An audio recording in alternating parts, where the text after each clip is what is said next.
11 मार्चला हेच प्रश्न तुम्हाला या धड्यातले पेपरमध्ये दिसणार. धडा आहे ग्रॅव्हिटेशन. फक्त 12 ते 15 मिनिटाचा व्हिडिओ होणार आहे. एकदम रॅपिड रिव्हिजन आणि मोस्ट आय-एम-पी क्वेश्चन 11 मार्चचे स्क्रीनवरती. साहजिकच आहे काही प्रश्न समजणार नाही, पण जर नीट थोडंसं लक्ष दिलं तर कदाचित प्रश्न समजेल. आता फर्स्ट क्वेश्चन आला होता, की तुम्हाला आकृती दिलेली प्रॉपर नीट बघा मराठीवाल्यांसाठी पण एक आकृती दिलेली तुम्हाला M1 M2 ची. ओके. अंतर एका याच्यामध्ये D आणि दुसऱ्या याच्यामध्ये 3D आहे. ओके. सो जेव्हा D अंतर आहे तुम्हाला माहित असेल की जो गुरुत्वाकर्षणाचं बळ आहे म्हणजे ज्याला आपण ग्रॅव्हिटेशनल फोर्स असे म्हणतो त्याचा फॉर्म्युला आहे capital G M1 M2 upon D square. Okay. हे सगळ्यांना माहित असेल. पण आता दुसऱ्या आकृतीमध्ये इथं 3D दिले. आता साहजिक आहे 3D किंवा 2D किंवा 4D किंवा इथं M2 च्या जागी 2M2 हे अशा सगळ्या गोष्टी पेपरला येणार आहे. सो ह्यामध्ये व्हॅल्यू चेंज होत राहते. पण जेव्हा D ची व्हॅल्यू इथं 3D झाली, तर मी काय करणार आहे? मी करणार आहे capital G M1 M2 upon 3D चा वर्ग. 3D चा वर्ग म्हणजेच काय येणार आहे? म्हणजेच capital G M1 M2 upon 9D square. फक्त 9D स्क्वेअर. इथं मला काय लिहायचं होतं? मला इथे लिहायचं होतं capital G M1 M2 upon 9D चा वर्ग. ओके. सो सगळ्यात पहिला प्रश्न हा कंप्लीट झालेला आहे उद्याचा. याच्यामध्ये व्हॅल्यू चेंज होत राहणार साहजिकच आहे.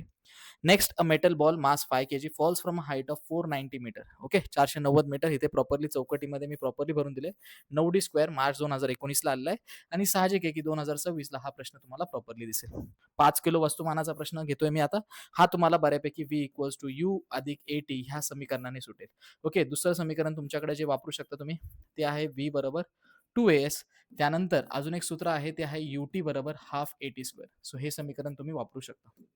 नेक्स्ट प्रॉपरली पुढे गेल्यानंतर what would be the value of the G on the surface of the अर्थ if its mass was twice and the radius was half. हे खूप महत्वाचा प्रश्न आहे. इथे प्रॉपरली जर पृथ्वीचे वस्तुमान दुप्पट करायचे आणि त्रिज्या सध्या तुलनेत निम्मी असती तर पृथ्वीच्या पृष्ठभागावर जी चे मूल्य किती असते. खूप भारी प्रश्न आहे. एकदा प्रॉपरली शांततेने सॉल्व्ह करून बघा. जीचा फॉर्म्युला जर तुम्हाला हवा असेल स्मॉल जीचा तर स्मॉल जीचा फॉर्म्युला आहे capital G capital M upon R square. So हा फॉर्म्युला तुम्ही वापरू शकता. इथे तुम्हाला काय करायचंय तर सगळ्यात महत्वाचं तुम्हाला जे वजन आहे पृथ्वीचं ते दुप्पट ट्वाईस म्हणजे दुप्पट करायचे म्हणजे इथे 2m येणार आणि आर तुम्हाला जो आहे तो आपल्याला निम्मा करायचा आहे. सो आर 1/2 येणार. सो हा स्क्वेअर येणार. सो नवीन जी जे येणार ते येणार G 2m upon R square upon 4. हा 4 जाणार वरती म्हणजे जी ची व्हॅल्यू जी होणार आहे ती 8 पट होणार आहे. ओके. सो हे लक्षात आलं पाहिजे तुमच्या. एकदम बारीक क्वेश्चन होता. पुढे गेल्यानंतर explain why the value of G changes if we go inside the earth. आता साहजिकच आहे हा प्रश्न की जी पृथ्वीच्या आतमध्ये गेल्यानंतर जी का बदलत जातो त्याचं कारण आहे की पृथ्वीचं मास सुद्धा कमी होतं आणि पृथ्वीची त्रिज्या सुद्धा कमी होते. सो जी एक लक्षात घ्यायचं की उंचीनुसार बदलतो हाईट. दुसरी गोष्ट डेप्थ नुसार बदलतो. डेप्थ ह्या शब्दाचा अर्थ खोलीवरती आणि सरफेसवर देखील बदलतो म्हणजे पृष्ठभागावरती देखील त्याचा बदल आहे. पहिली गोष्ट सगळ्यात महत्वाची तुम्हाला जी लक्षात ठेवायची ती म्हणजे काय पेपरला की इक्वेटर जी पृथ्वीच्या मध्ये रेषा असते 0 डिग्रीची इक्वेटरला जी किंमत असते ती किती असते आणि दुसरी गोष्ट की पोल्सला किती असते. सो हे तुम्हाला माहित असलं पाहिजे. आपल्याकडे पोल्स 2 आहे म्हणून 9.834 ओके 834 ओके आणि इक्वेटरला जी आहे 9.78 मीटर प्रति सेकंड स्क्वेअर. सो ह्या दोन किमती तुम्हाला लक्षात ठेवायच्या. पुढे गेल्यानंतर पुढे जो प्रश्न आहे आपल्याला तो आहे की an object thrown vertically reaches. हा पुन्हा एकदा न्यूमेरिकल आलेला आहे. या फर्स्ट लेसन मध्ये प्रॉपरली खूप सारे न्यूमेरिकल्स आहेत आणि ते तुम्ही प्रॉपरली बघितले पाहिजे. ओके. वरच्या दिशेला फेकलेली एक वस्तू 500 मीटर उंचीवर पोहोचते. तिच्या सुरुवातीचा वेग काय होतो? त्या वस्तूला पुन्हा पृथ्वीवर येण्यासाठी किती वेळ लागेल? ओके. सो हा सेम प्रश्न मी तुम्हाला सांगितलं होतं की बऱ्यापैकी तुम्ही त्या वरच्या समीकरणाने सोडू शकता. पुढे गेल्यानंतर मी सगळे प्रश्न घेतोय म्हणून मी ते काय शिकवत नाहीये तुम्हाला. पण नंतर सगळ्यात महत्त्वाचं की लाईव्ह जो मी संध्याकाळी घेणार आहे त्यामध्ये मी प्रॉपरली तुम्हाला डीपमध्ये कोणते बेस्ट प्रश्न करून जायचे मला प्रत्येक धड्याचे 4 ते 5 ते प्रॉपरली मी लाईव्हमध्ये घेणार आहे आणि त्याचा आन्सर कुठे हे पण सांगणार आहे. कारण माझ्याकडे आन्सर की सुद्धा आहे या गोष्टीची. तर आन्सर की सुद्धा मी तुम्हाला लाईव्हमध्ये सांगणार आहे. सो आज रात्री लाईव्ह घेणार आहे. तोपर्यंत हे सगळे व्हिडिओज आणि सगळे प्रश्न एकदा डोळ्या घालून बघा. त्यानंतर the weight of an object changes from. साहजिकच आहे इथं वेटला मास सुद्धा आहे. सो मास आणि वेटचे प्रश्न हे भरपूर वेळा रिपीट झालेले वस्तुमान आणि वजनाचे. सो इथे तुम्हाला वस्तूचे वस्तुमान स्थिर असेल तरी त्याची वजन ठिकाणानुसार बदलते. ओके. प्रॉपरली प्रश्न आहेत. त्यानंतर मित्रा केपलर्स लॉचा प्रश्न आलेला आहे. हा प्रॉपरली तुम्हाला दिसतोय केपलर्स लॉ. केपलर्स लॉ नंतर पुन्हा एकदा तो object 5 second reach height 5 metre same जे 3 सूत्र मी दिले होते तुम्हाला प्रॉपरली. पुन्हा एकदा V बरोबर U अधिक AT त्यानंतर S बरोबर UT अधिक हाफ AT स्क्वेअर आणि त्यानंतर व्ही स्क्वेअर बरोबर यू स्क्वेअर अधिक 2s. ओके. सो असे 3 समीकरणांपर्यंत म्हणजे वापरून तुम्हाला बऱ्यापैकी बघायचे आहेत. ओके. पुढे गेल्यानंतर नेक्स्ट आहे की एक आयर्न बॉल ज्याचं वजन आहे, लोखंडाचा जो बॉल आहे तो किती 3 किलोचा, release from a height of 125 metre, falls freely on the ground, assuming that the value of G is 10 metre per second, calculate the time taken. Same प्रश्न पुन्हा एकदा त्याच गोष्टींवरती विचारला आहे. पुढे गेल्यानंतर सेम केपलर्स लॉ पुन्हा एकदा रिपीट झालेला आहे. टेनिस बॉलचा परत प्रश्न आलेला आहे. म्हणजे तुम्ही जर प्रॉपरली पाहिलं तर न्यूमॅरिकल जे आहेत, म्हणजे गणित जी आहेत या धड्यावरती बऱ्यापैकी वाढत चाललीत. ओके. हम्म, हम्म, हम्म. बघा इथे 3 किलो वस्तुमान लोखंडी गोळा 125 मीटर. म्हणजे तुम्हाला प्रॉपरली तुम्हाला जर गोष्ट लक्षात आली असेल तर सगळे जे प्रश्न मी काढलेले आहेत किंवा जे प्रश्न जे आतापर्यंत पेपरला आले ते सगळे तुम्हाला न्यूमॅरिकल बेस दिसत आहेत. सो प्रॉपरली ही गोष्ट तुम्ही प्रॉपरली लक्षात ठेवा जेणेकरून तुम्हाला लक्षात राहील काही गोष्टी. पुढे गेल्यानंतर नेक्स्ट प्रश्न आलाय, will the value of G be same everywhere on the surface of the earth. G ची व्हॅल्यू प्रत्येक जागी सेम राहणार आहे का? नाही. एक लक्षात ठेवायचं, कॅपिटल जी सगळीकडे सेम आहे. कॅपिटल जी सगळीकडे सेम आहे, पण स्मॉल जी सगळीकडे सेम नाहीये. छोटा जी लक्षात ठेवायचा की छोटा जी जो आहे तो सगळीकडे सेम नाही आहे. ओके. तो बदलत राहतो. आणि जो कॅपिटल जी असतो मित्रा तो सगळीकडे काय असतो मित्रा? सेम असतो. ओके. हे लक्षात असू द्या. पुढे गेल्यानंतर the mass and the weight of an object on the earth are 5 kg आणि 49 newton respectively. What will be their values on the moon. साहजिकच आहे की मास बदलणार नाही. चंद्रावरती त्याचं वस्तुमान जे आहे ज्याला आपण बऱ्यापैकी मास बोलतो. मास, वस्तुमान आणि जे मास आहे ते बऱ्यापैकी सेम राहणार आहे. चेंज जे होणार आहे ते काय होणार आहे? बऱ्यापैकी वेट चेंज होणार आहे. हे तुम्हाला सगळ्यांना माहित असेल. वेट बऱ्यापैकी काय होतं? चेंज होतं. वेटचं कारण फॉर्म्युला काय असतो? एम गुणिले जी. ओके. सो आता इथे 1/6 म्हणजे 49/6 माझं उत्तर राहणार. मला भाग द्यायचा आहे, पॉइंटमध्ये उत्तर न्यायचं म्हणजे मला इथं वेट भेटून जाणार. तुम्हाला पेपरला हा फॉर्म्युला म्हणजे तुम्हाला एक लक्षात घ्या, की तुम्हाला पेपरला वजन आणि हे सगळं शोधायला येऊ शकतं का? वजन काय आहे? ओके. वजन काय आहे? वस्तुमान काय आहे? ओके. तुम्हाला शोधायला येईल. तर तुम्हाला फक्त एक फॉर्म्युला लक्षात ठेवायचा आहे. डब्ल्यू बरोबर एम गुणिले जी. ओके. जीची व्हॅल्यू बऱ्यापैकी 9.8 आहे. पण तुम्हाला जी प्रश्नात दिली जाईल ती तुम्हाला वापरायची. ओके. सो जीची व्हॅल्यू तुम्ही प्रश्नात दिली ती वापरू शकता. पण डब्ल्यू बरोबर एम गुणिले जी लक्षात असू द्या. एम म्हणजे वस्तुमान, डब्ल्यू म्हणजे वजन, जी म्हणजे गुरुत्वाकर्षण त्वरण, गुरुत्वीय त्वरण म्हटलं तरी चालेल. इंग्लिशमध्ये त्याला आपण ग्रॅव्हिटेशनल ऍक्सलरेशन असं म्हणतो. ओके. एक लक्षात असू द्या. ओके. पुढे गेल्यानंतर नेक्स्ट जो प्रश्न आहे तो मास आणि वेटचा डिफरन्स आहे. डिफाईन मुक्तिवेग, एस्केप वेलोसिटी आणि फ्री फॉल आलेला आहे. ओके. मराठीमध्ये जर तोच प्रश्न पाहिला आपण खाली, तर मराठीमध्ये पृथ्वीच्या पृष्ठभागावरती सर्वत्र जी चे मूल्य हे सारखेच असेल का? पुढे गेल्यानंतर वस्तुमान आणि वजना यातील फरक स्पष्ट करा. खालील संज्ञा स्पष्ट करा. मुक्तिवेग आणि मुक्त पतन 2 व्याख्या आधीच येऊन गेलेल्या आहेत. तेच मला सांगायचंय. दोन्ही व्याख्या व्यवस्थित तिथे आलेल्या आहेत. त्यानंतर explain on which factor the acceleration of value, म्हणजे जी कुठे कुठे कशा कशा गोष्टींवरती जी आधारित आहे, जीचे मूल्य कोणत्या कोणत्या घटकावर अवलंबून आहे. तर सगळ्यात पहिला घटक जो आहे तो टेक्स्टमधून प्रॉपरली पाठ करायचा तो आहे हाईट. ओके. हाईट वाढली तर जी ची किंमत मित्रा कमी होते. दुसरी गोष्ट डेप्थ, खोलीनुसार. डेप्थला मराठीमध्ये खोलीनुसार बोलतो. डेप्थ म्हणजे जसं तुम्ही पृथ्वीच्या आतमध्ये जाता तर पृथ्वीच्या आतमध्ये जसं तुम्ही आतमध्ये गेल्यानंतर अंतर वाढत जातं तसा तुमचा जी पुन्हा कमी होतो. तिसरी गोष्ट पृष्ठभागावरती ज्याला आपण सरफेस म्हणतो, तर सरफेसमध्ये 2 उत्तरं असतात. जी बदलत राहतो. पहिला एक शब्द आहे इक्वेटर आणि दुसरा शब्द आहे पोल्स. इक्वेटरला किंमत कमी आहे, जी आहे 9.78 आणि पोल्सला किंमत आहे 9.834. सो ह्या किमती आहेत. इक्वेटरला किंमत जी बारीक आहे तर पोल्सला बऱ्यापैकी ती किंमत जास्त आहे. सो दोन्हीकडे सेम प्रश्न आहेत तर प्रॉपरली बघा. नेक्स्ट द मोस्ट आयएमपी 2026 चे खूप काही गोष्टी चालू होतात आणि मी सुरुवात करतो आता ह्या गोष्टीला आणि तुम्ही पण बऱ्यापैकी मराठीवाल्यांनी बाजूला स्क्रीन बघू शकता. ओके. गुरुत्वाकर्षणाची घटना आयझॅक न्यूटन यांनी शोधली. एक एक वाक्य मी प्रॉपरली काढून दिलेले. सो प्रॉपरली तुम्ही आता काय करायचं, इकडचा कागद तिकडचा कागद जसा आहे तसा सायमल्टेनियसली बघायला सुरुवात करायची आहे. थोडासा टाइम आपल्याकडे कमी आहे पण सगळे लेसन आपल्याला असेच करायचे.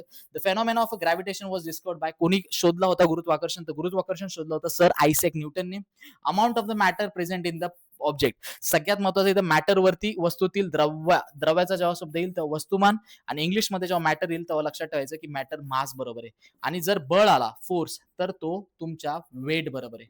So weight is nothing but it is a force, matter is nothing but it is a mass. द्रव आलं म्हणजे द्रव्याचं मोजमाप आलं तर ते वस्तुमान आहे आणि जर बळाचं मोजमाप आलं तर ते वजन आहे. हे तुम्हाला लक्षात असलं पाहिजे. Explain the factor affecting the value of G, खूप महत्वाचं मी सांगितलं होतं की जी किती पद्धत म्हणजे किती गोष्टींवर अवलंबून आहे. ओके. पुढे difference between mass and weight same प्रश्न झालेला आहे आपला, त्यामुळे काय आपल्याला टेन्शन नाहीये. What will be the value of the G on the surface of the earth. G ची व्हॅल्यू विचारलेली आहे. If the mass is twice, मासला किती करायचे, 2 गुणा करायचे आणि रेडियस किती करायचे, हाफ करायचा. सेम प्रश्न आपण सोडवलेला आहे. फॉर्म्युला लक्षात राहील तुम्हाला. स्मॉल जी बरोबर capital G capital M upon R square. खूप भारी फॉर्म्युला आहे. फक्त एमच्या जागी आता तुम्हाला काय करायचे, 2m लिहायचे. मग 2m डॅश लिहा आणि आरच्या जागी तुम्हाला r/2 लिहायचे. r डॅश लिहा. विषय संपला आणि ते व्हॅल्यूज त्याच्यामध्ये पुट करा आणि प्रॉपर स्मॉल जी ची व्हॅल्यू पुन्हा एकदा तुम्ही शोधली तरी चालेल आणि शोधलीच पाहिजे. आधी सुद्धा आपण एकदा शोधली होती. मराठीमध्ये तो प्रश्न इथे आहे बघा. गुरुत्वीय बलावर कोणता परिणाम जर एखाद्या वस्तूचे वस्तुमान दुप्पट केले किंवा अंतर दुप्पट केले किंवा दोन्ही वस्तुमान दुप्पट करून अंतर चौकट केले, म्हणजे हे प्रश्न तुम्हाला प्रॉपरली सायमल्टेनियसली भेटून जातील. त्यानंतर तुम्हाला इथे कॅल्क्युलेट द फोर्स करायचा आहे, बळ शोधायचं आहे तुम्हाला, एफ शोधायचा आहे. सो एफ शोधायचा आहे, त्याचा फॉर्म्युला सगळ्यांना माहिती आहे. एफ बरोबर कॅपिटल जी M1 M2 upon D square. Yes बरोबर दादा. फक्त तुम्हाला जी ची किंमत पाठ ठेवायची. जी ची किंमत तुम्हाला माहित असेल 6.673 इंटू 10⁻⁻11 न्यूटन मीटर स्क्वेअर पर केजी स्क्वेअर. युनिट माहित असलं तर बरं आहे, नाहीतर मग लक्षात आत्ता घेतलं तरी चालेल. हेनरी केव्हेंडिशने ही किंमत शोधलेली आहे. हेनरी केव्हेंडिशने आपल्याला ही किंमत शोधून दिलेली आहे. Okay. So mass of Jupiter दिलेले, सूर्याचं वजन दिलेलं आहे आपल्याला, ज्युपिटरचं वजन दिलेलं आहे. किमती थोड्याफार पुढे मागे होतील. रेडियस आणि ज्युपिटर हे बऱ्यापैकी ऑर्बिटमध्ये आहे, म्हणजे ही त्याची त्रिज्या आहे. रेडियसची पण किंमत आपल्याला दिली आहे. खाली एक लक्षात ठेवा की त्रिज्याचा वर्ग करायला विसरू नका. पोरं बऱ्यापैकी वर्ग करायला विसरतात, गोष्टी विसरून जातात. त्यानंतर जीचं डेरिव्हेशन इथं सांगितलेलं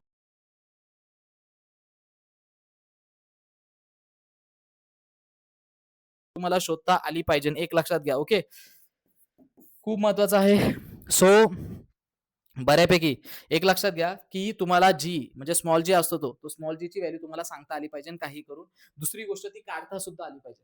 ओके. ती कशी काढायची आता तुम्हाला माहित असेल बऱ्यापैकी. सो एम जी बरोबर capital G capital M small M upon R square. Okay. So M M cancel झाला, असा जी तुमचा बरोबर capital G capital M upon R square असा फॉर्म्युला जनरेट होतो. डाव्या हातावरती आहे. डेरिव्हेशन प्रॉपरली करा. पुढे गेल्यानंतर stone is release from a top. एकदम भारी न्यूमेरिकल आले आणि साहजिक 3 जे समीकरण आपण दिली होती त्याच्यावरतीच ते न्यूमेरिकल काय होते, बऱ्यापैकी सॉल्व्ह होत आहे. ओके. पुढे गेल्यानंतर सगळ्यात महत्वाचं, मराठीचे प्रश्न थोडे वर खाली असतील तर प्रॉपरली तुम्ही तसं बघून घ्या. ओके.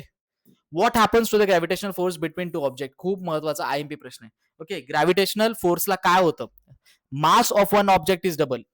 एकदा काय केलं त्यांनी, मास एखाद्या ऑब्जेक्टचं काय केले, डबल केले. आता ही गोष्ट कशी सोडवायची नीट लक्ष द्या. तुमचा जो फॉर्म्युला आहे तो आहे capital G capital M1 M2 upon D square.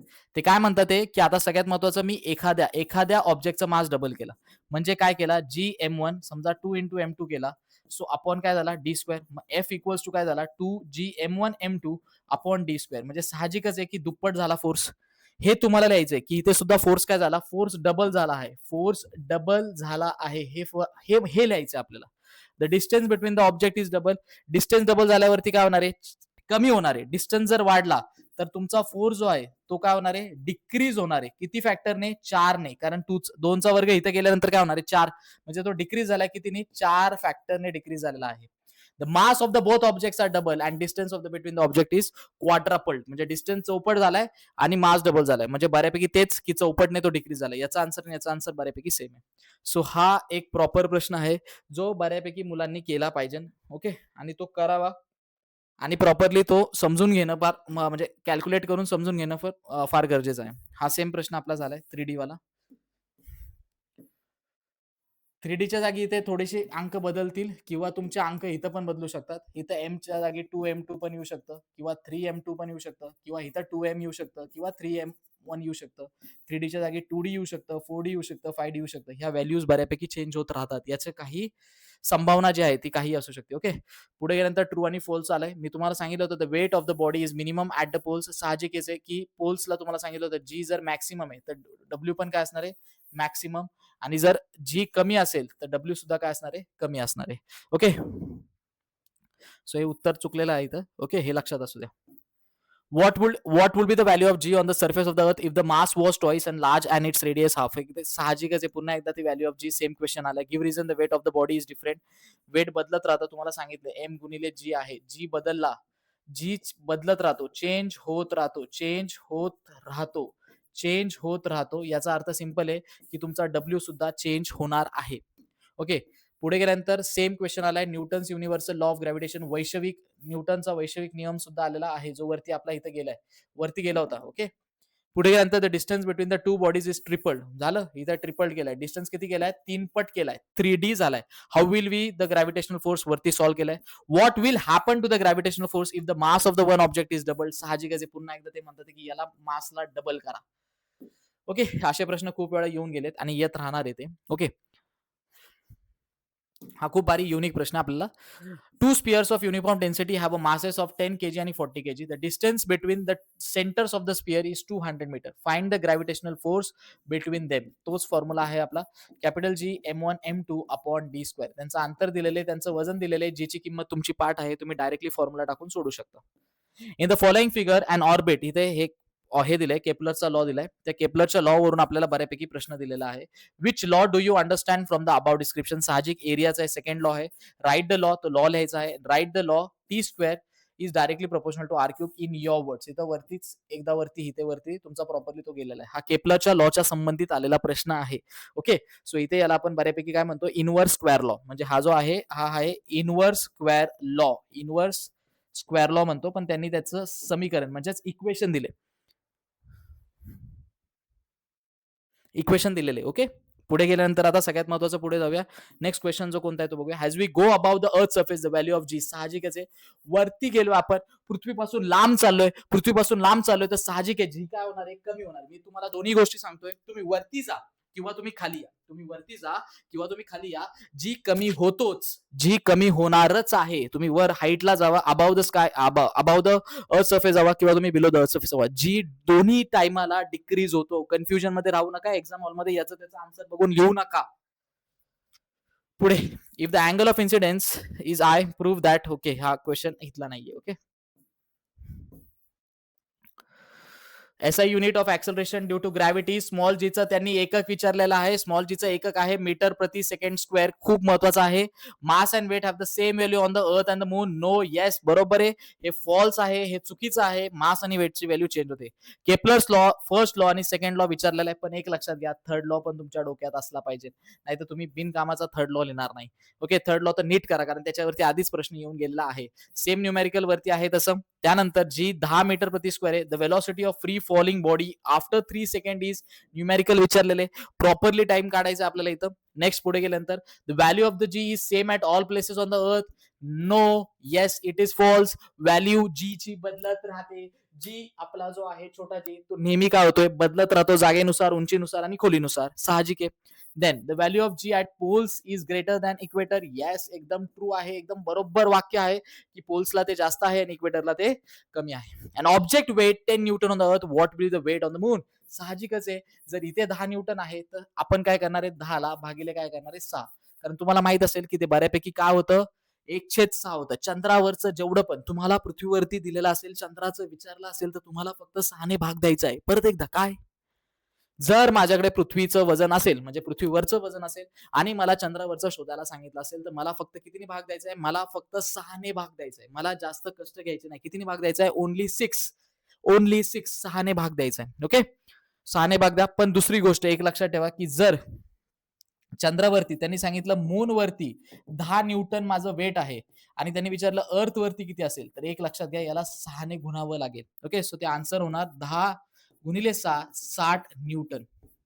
चंद्रावरती कमी राहतं, पृथ्वीवरती जास्त राहतं. इथे गडबड करू नका. गुणाकार कधी करायचा, पृथ्वीवर शोधायला सांगितल्यावरती.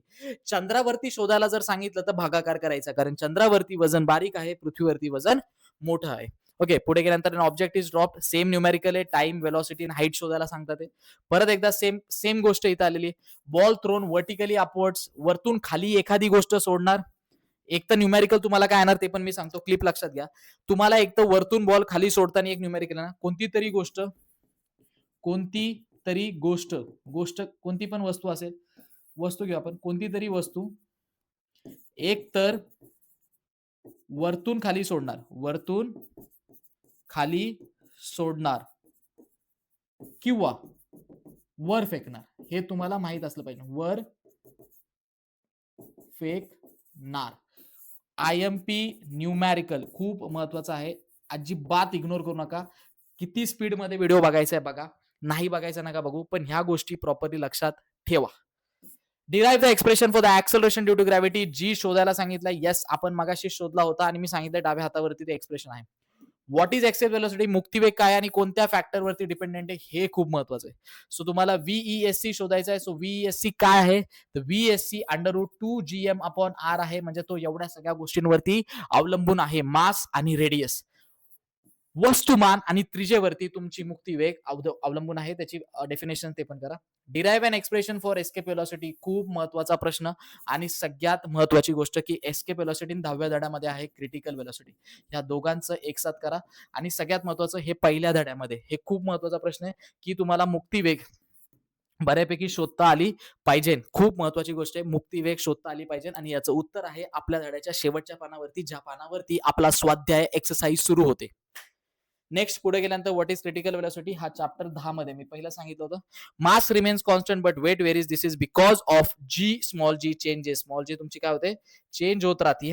डिफरन्स, ओहो, आतापर्यंत मास आणि वेट मध्ये डिफरन्स येत होता, पण आता सगळ्यात महिला की स्मॉल जी आणि कॅपिटल जी मध्ये तुम्हाला बऱ्यापैकी डिफरन्स येणार आहे. ओके, स्मॉल जी आणि कॅपिटल जी मधला डिफरन्स खूप महत्वाचा आहे की तुम्ही इथे बऱ्यापैकी फरक, जी गुरुत्वीय त्वरण आणि जी वैश्विक गुरुत्वीय स्थिरांक याच्यामधला फरक तुम्हाला लिहिता आला पाहिजे. आजच हे करून घ्या.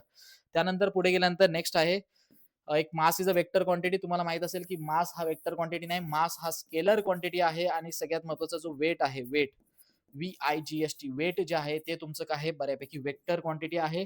दुसरी गोष्ट की स्केलर क्वांटिटी कॅपिटल जी सुद्धा आहे. आणि जो स्मॉल जी तुम्हाला दिलेला आहे तो आहे वेक्टर क्वांटिटी. ओके, सो इथे अजून एक गोष्ट मी त्याच्यामध्ये ऍड केलेली जी तुम्हाला प्रॉपरली स्क्रीनवरती दिसत असेल. दुसरी गोष्ट की रिवाइज, म्हणजे जेव्हा तुम्ही एखादी गोष्ट रिवाइज करायला सुरुवात करता, तर रिवाइज करायला सुरुवात करत असताना सगळ्यात महत्वाचं की जेवढे प्रश्न ह्या लिस्टमध्ये मी कव्हर केलेत ते सगळे कव्हर करण्याचा प्रयत्न करा.